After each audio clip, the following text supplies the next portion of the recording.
Bilisan mo yan para tapos magkain. Magkain ka. Ay, buhay nga naman ng nanay, guys. Ayan, nagwawashing. Bang nagluluto. Ay, guys, yung aking kusina, guys. Oh, hindi pa yan nagawa-gawa, guys. Gawa ng, nagluto ako, guys, ng pinaksyong tulingan. Ayan. Tulingan, guys. Pinaksyong tulingan. Bigay ng aking kumari. Grabe. Kalat ang aking bahay, guys. Kay nung oras na kami uwi, kaya ako ng aking ayusin mo. Paano pala mag-ayos ng mga ng lalagyan mo? Tingnan mo. Nga, ilagyan mo pa yan, kung puno na sa ilalim. Bawasan mo sa ilalim. Ilagay mo sa unahan para, para magkasya. Yan. Talaga hindi ka marunong eh. Oh. Paano? Hindi mo ilagay yan dyan. Ilagay yan dyan. Tapos ka na magsulat? Ayan po dito, ma.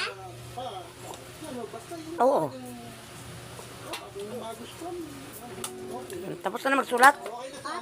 Aba, wala pa nga. Sana sinulat mo. Wala pa nga. Ayusin mo magsulat. Hindi tingnan mo, hindi very good ang binigay sa'yo. Kasi,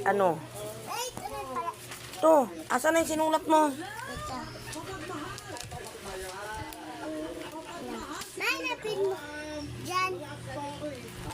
Hindi mo pa nga nakagagawa yan. Ano ba yan? Dikit-dikit na. Mayroon pa.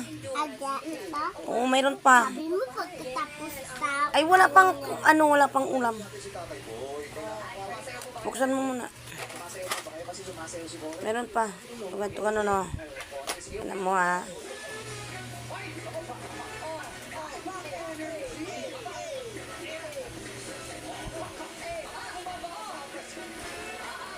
Yan.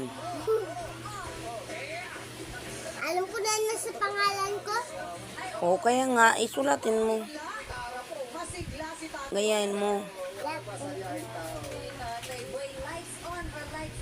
Ayan guys, turuan magsulat guys para matulog.